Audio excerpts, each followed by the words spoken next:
Hello, business communication students. I'm going to introduce you to our blog project, which is one of our ongoing major assignments in the class. And this is part of a university-wide program called Read Today, Lead Tomorrow, which is about building a habit of reading in your field. And in the division of business, we chose particular goals that we wanted our students to get out of this habit of reading in your field, which was to work on synthesizing from multiple sources and distinguishing between what you're reading and paraphrasing what you're reading with your own original content, as well as, of course, this being a communication class, to practice your writing. So what you're going to do for the blog project is you're going to pick 3 trade publications in your field. A lot of times we picture that means a physical publication, but in this case, you're mostly going to be looking at websites, things that were probably magazines, and many of them still are magazines if you buy a subscription. But luckily, you can usually access the information on the web, or at least the current information on the web, free. So you're going to pick 3 websites to follow, and you're going to read them regularly, and then you're going to write some original blog articles which are going to involve synthesizing information and putting it together with your own opinion to make an original point. So each of your blog articles is going to cite at least 2 published articles from the trade magazine's websites that you chose to follow. And for our class, they actually need to be published in the last 2 weeks, not 30 days, because our time is so concentrated. And you're going to relate those 2 articles to each other in some new way. And that helps you get away from just summarizing in order to come up with something new to say. And you're going to add your own original thinking. So there's some suggestions, next steps, business implications, critical thinking. So you add something new, and sometimes just the way these 2 things are related to each other is new. So one approach is you can take something that everybody is talking about. So maybe something big happened in your field. Maybe there's a big merger in your field and everybody's talking about it, or there's new laws, or like right now, everybody's talking about COVID-19 and what does this mean for our business. And so you could take 2 different articles that are basically about the same thing, and then you can add your 2 cents to what everybody is talking about. So that's one approach. Another approach is you can take 2 articles that are not obviously related, and this may actually help you get a better and more interesting blog. Pick 2 articles that are not obviously related, and then you say a way that you see something happening in common between these 2 articles. So maybe you say, oh, this is 2 examples of a trend, or something like that. So you add your own original thinking in some way, connect the articles together, and you're going to, throughout this, you're going to be practicing best practices business writing skills, which means it's going to be a professional tone. It can be a little bit more informal than the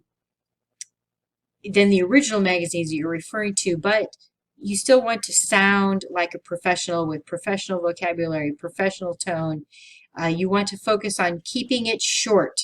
So succinct means short and meaty. I have short is probably not really a good example of being succinct right here because I duplicated these 2 words. But concise is basically about being short, and succinct is basically about being short but useful.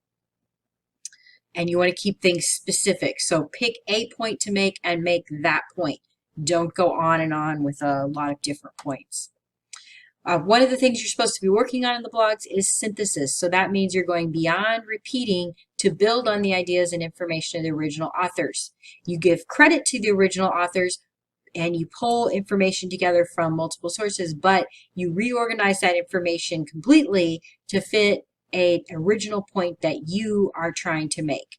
So the wording and the structure are all new, and only the key facts or specific points come out of the original articles. So it's mostly a fresh point that you make. Business leaders actually read these kinds of things all the time. So reading trade magazines, trade websites, this is how they stay up to date in their field. So that's the main way that they have ongoing education, lifelong learning, keeping up with new stuff happening. So that it's a different type of reading from what we often do when we're researching for a paper. So researching for a paper, we already frequently know what we want to say, and it's a very focused effort to find everything that has been said on this topic. Environmental scanning, you're browsing. It's much more casual, but you're constantly keeping track of new stuff that's happening, and you have no specific agenda. You're just open to what is out there, and you're kind of skimming. You're not closely reading all that stuff because your head would explode. So instead, you are skimming constant information, trying to see what might be particularly interesting to me or what might be particularly useful for my business. So business leaders are always doing environmental scanning, and these are some of the things they might be looking for: discovering emerging trends, opportunities they might be able to take advantage of, anticipate and prepare for problems that they see coming down the line, learn from other companies' successes and failures, get ideas of their successes that we'd like to copy, things like that. And to do environmental scanning, you look at a broad variety of sources. You are open to possibilities. You're not looking up answers, but you are discovering questions. What do I need to know more about? So you are just following a lead, browsing or surfing, really. It's like surfing the web is really a form of environmental scanning. And what you guys are going to get from reading these trade magazines is you develop vocabulary in your field and acculturation, aka knowing the ropes or getting the hang of how the field works. It's not just the vocabulary of the field, it's the style that people speak, it's the things people are speaking about. A lot of those assumptions are embedded into these articles. And so basically, if you want to sound like you have 5 years of experience when you have no experience, what you want to do is start reading these things, and you will feel like you are part of that world, and you will be able to speak in an interview or something like that. You will be able to speak like you were part of that world. So it's really a shortcut to sounding like you have a lot of experience. And in many cases, it's a shortcut to not just sounding like you have the experience, but you can actually learn stuff and learn from the success and failures of others and get ideas. And so then you're not just sounding like you know more, you actually know more and can, in many cases, measure up to somebody who has a lot more experience than you. So here's a couple of thoughts about some different types of sources that you probably have used in school and how this project fits in with those. So at one end, we have academic or scholarly journals. Professors love it when you cite these kinds of things in class. They're actually not used quite as much in the business world, but for scholarly journals, the writers are usually professors, some graduate students. The readers are usually professors and consultants, not the general public, and typically not people who are working in the field. The purpose is about proving theories. It's a lot of gatekeeping, meaning that it's very difficult to get published. There's a lot of competition, and that means that theoretically only the best things are published. So they're very handy for citing in papers, but they're not what we're looking for this project. So what we're looking for you to be reading is trade publications. So for trade publications, writers are experts in the field, and most importantly, readers are practitioners. So when they say trade publication, they mean things that are read by people in the trade, in any specific trade. So you're looking at practitioners, managers, CEOs, low level, high level, wherever. Everybody is reading these trade publications, consultants. And the purpose is that they are just trying to keep up with what's happening, looking for tips, staying in the loop. There is gatekeeping, but it's not as rigorous as a scholarly journal. They don't have a peer review process, but they do have editors, typically. There's some gray areas there, but mostly they have editors who are deciding what's worth reading, and the writers are experts in the field. So it's not just Joe Blow putting out his 2 cents. So those are great for citing in your papers, great for citing on your blog. If you want to find them for other classes, because they're really useful for that, then ProQuest or other library databases are a great way to find those. Plus, you can find those by just browsing, and we hope you're going to develop the habit of reading these regularly. Then we have the popular press. So when you are looking for which trade magazines, again, we probably mean websites here. When you're trying to decide which ones you want to pick for your project, you do not want popular press. There are times when business people care about the popular press, but for the most part, what we're looking for this project are things that people in the trade are reading. Trade publications, things people in the trade are reading. Popular press is what people who are not in the field are reading.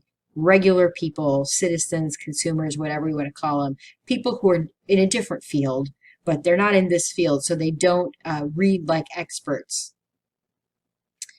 The writers are typically journalists. Sometimes experts will write for popular press as well, and there is usually gatekeeping.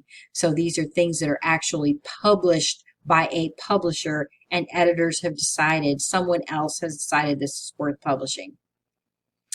They are very useful for business researchers as a source of public opinion, but it's not as expert, so it's not as useful for getting advice about how to run a business.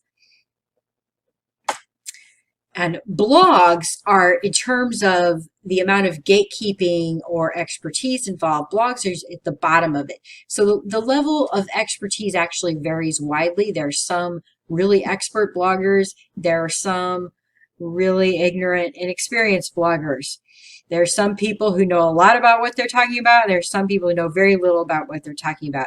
Likewise, the readership varies widely. And the reason for that is that there is no gatekeeping. There's no editor. There is no publisher. Any Joe Blow off the street can start a blog and put his 2 cents out into the world. And that's in some ways what's really cool about blogs, is that we can hear voices who normally might have trouble getting through the gatekeepers. So we can hear a fresh perspective. So blogs tend to be a little different because of that. They tend to emphasize opinion more than fact. They are commonly passing information on from other sources rather than being the source of expertise themselves or doing the research themselves. They're just like repeating what other people are saying, which is actually one of the kind of lame aspects of blogs. They use an informal style and they show more author personality. So this is what you're going to be writing. It's okay, notice, to have a little more informal style than you would if you were being published in, for example, the magazine Business Week. Good blogs attract followers by being worth following. So you know your blog is succeeding when you have a lot of followers. Most blogs have stated somewhere on there how many followers they have, and you can actually look at the number of followers as a clue to how credible this source is. And we've actually had a Xavier student in the past who ran a hip-hop blog, and she actually had 10,000 followers at the peak of her blog. In order to, this is of course what happens to many blogs, and what happened to her blog, is eventually if you get tired of doing it and you stop providing original content or research, you're going to lose followers, because followers only come if you are providing them with something useful and fresh on a regular basis. So in order to be a good blogger, you have to be the gatekeeper yourself, deciding what is worth sharing with people. If you keep sharing things that isn't worth sharing, then you're going to lose followers. You're wasting people's time. So good blogs attract followers. They have fresh articles. They are written by smart and knowledgeable people. And your blogs are going to be real, live, and public. So you need to sound like a smart and knowledgeable person. In real life, sometimes blogs, the line between blogs and magazines is pretty hazy. Sometimes there actually are blogs, and you may even find some blogs that you think are so great you want to use those as your sources, and that's okay. Some blogs actually have gatekeeping. They may have multiple writers. They may have multiple editors. They are really functioning almost like a magazine, and if you want to use those as a source and call that a trade publication, you can. So the first thing you're going to do in this assignment is you are going to write a blog email. So our scenario here, and this really happened to one of my students, which is what gave me the idea for the assignment. So I had a student who had recently graduated. He starts his first job. He's so thrilled to have his first job working for a marketing consulting company. And they said, well, since you're young, you must be an expert on how to use social media, and we really need help with that.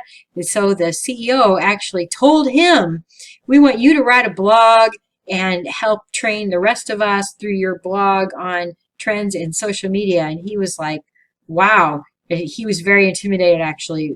He really didn't know that much about how to use social media for marketing. So they just assumed that he was going to be an expert on that, and he really wasn't an expert on that, but he did the right thing. So there's your little professional lesson from him. He did the right thing there. He said, sure, I'd be happy to do that. And then he read a lot, and he read these articles. He read other trade magazines, and that's how he quickly became an expert on social media marketing. So he was actually able to provide something useful. And he did a really good job on it, and it made him a standout at his company, and eventually led to him getting even a better job because he built a reputation in the industry. That person was Brandon Meaves, if you ever wanting to look for him. Anyway, so you're going to imagine that your boss has asked you to write a blog for the company, keeping them all in the loop about some things they need to know. So feel free to imagine you're not going to write about this scenario on your actual blog. On your actual blog will be really useful stuff about business and will not have any lies because it's going to be really public. So you can't put fake stuff there. But in your blog memo to me, you can put fake stuff. So you can imagine whatever fantasy you want about what your dream job is and what your CEO has asked you to write about. So in your email to me, your imagined boss, you're going to tell me what is the intended focus of your blog project. You're going to provide you'll provide the newly created blog address. WordPress.com is my personal favorite. Use that to create your blog. It's pretty easy. It's about as easy as making a Facebook profile or something like that. So in this email to your boss, you're going to provide your public working web address for your blog, even if there's not much there yet. And you're going to list the 3 trade magazines or websites that you have chosen to follow. And the reason I keep using the word magazine instead of the website here is I want to make sure that you pick websites that are truly functioning as magazines, meaning that their main purpose is to have regular news articles that are constantly updated. So you're really looking for that kind of thing, not just any website, but specifically a magazine style website. And for each of your 3 magazines, you're going to tell me a little bit about why you chose this magazine. And there's good information. You want to find out like how many people are reading this thing. Is this an important thing in the field? If you're having any trouble finding that information, one place you can go for that information is in the About section. So let's say, for example, I'm looking at Black Enterprise. So I'm looking at Black Enterprise magazine, which is one of the ones you could choose. Scrolling around looking for an About. So here we go. At the bottom of the page, we have the About section. Black Enterprise is the premier business investing and wealth building resource for African Americans. Do not just copy paste this thing. Another good place you can look at, let's try About over here. About Black Enterprise. So here we have a lot more detail. So Wealth for Life. So this tells you a little bit about what the article, what kind of articles they do. And there's one other place that we can sometimes find really great data. Yeah, I'm not seeing it. I'm not seeing anything about how to advertise, which is common. Readers don't like to be sold. So it is perfectly normal that the magazine will hide the part where it's selling readers, basically selling an audience to advertisers. So let's try Googling Black Enterprise magazine advertising. Here we go, Media Kit.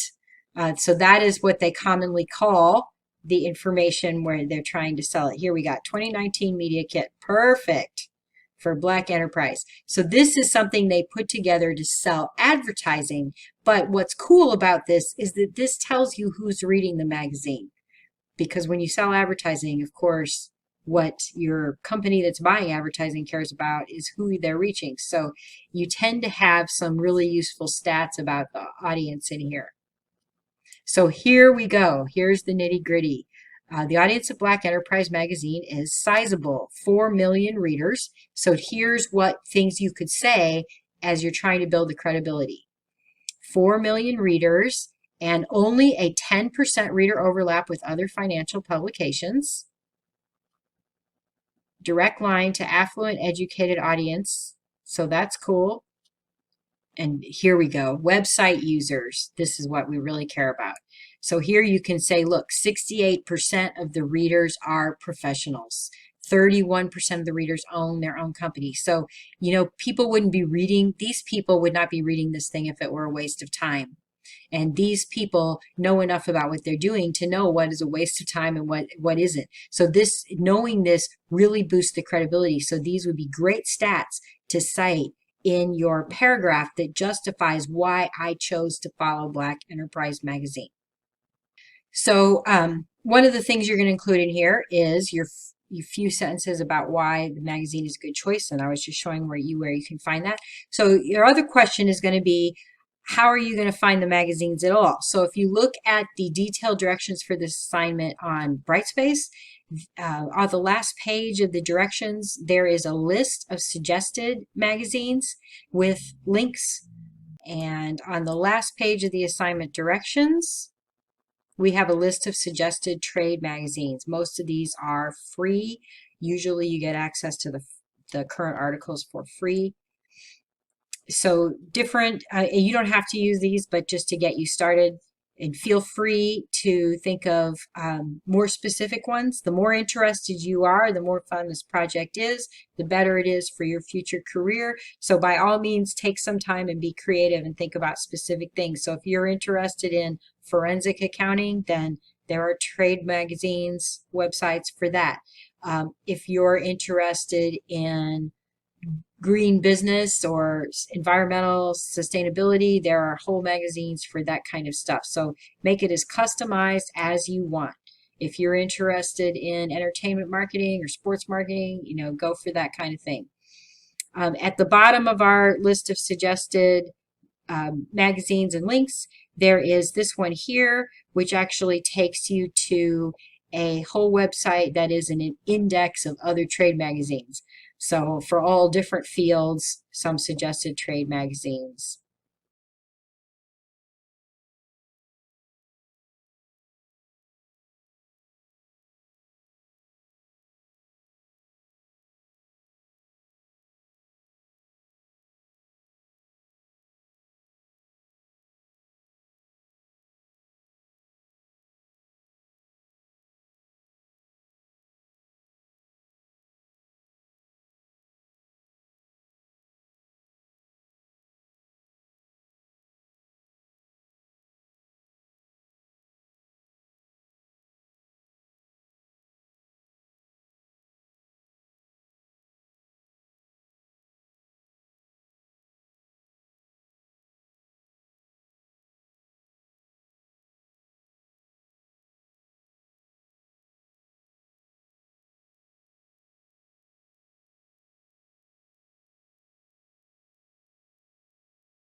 email